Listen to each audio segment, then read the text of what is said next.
దేనికి సార్ భయం? ఏం చేస్తారు మీరు? మహా అయితే లైఫ్ వేస్తారు. ఈ కోర్టు కాకపోతే ఇంకో కోర్టు సార్. 100 సెక్షన్లు ఉన్నాయి, 100 ఫిట్టింగ్లు ఉన్నాయి. సార్ ఒక అమ్మాయిని చూడగానే వెంటనే రేప్ చేయగలుగుతున్నావు సార్. మీరు వెంటనే శిక్ష చేయగలుగుతున్నారా? ఇంతెందుకు సార్, తప్పు చేసామని మేము ఒప్పేసుకుంటున్నాం. రేపో ఎల్లుండో 2 రోజుల్లో మీరు మమ్మల్ని ఉరి తీయగలుగుతారా? భారతదేశంలో ఎప్పుడు ఇలా జరగలేదు, 2 రోజులు ఊరు ఎలా తీస్తామని మీరే అంటారు సార్. ఆల్రెడీ ఈ కంట్రీలో ఉరి శిక్ష పడ్డ ఖైదీలు 52 మంది ఉన్నారు సార్. ఏ సంక్రాంతికో శివరాత్రికో ఒక్కొక్కరు నేర్చుకుంటూ పోతే మా టోకెన్ నెంబర్ వచ్చేసరికి 25 ఏళ్ళు సార్.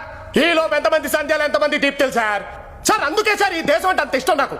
ఈ కంట్రీలో ఉండే ఫ్రీడమ్ ఏ కంట్రీలో ఉంటుందో చెప్పండి సార్ మీరు. మేరా భారత్ మహాన్, I'm proud to be an Indian. Sir వీళ్ళందరి ముందు నేను తప్పు చేశానని నిజం చెప్పే దమ్ము నాకుందే. తెల్లారేసరికెలా మమ్మల్ని ఉరి తీసే దమ్ము మీకుందా?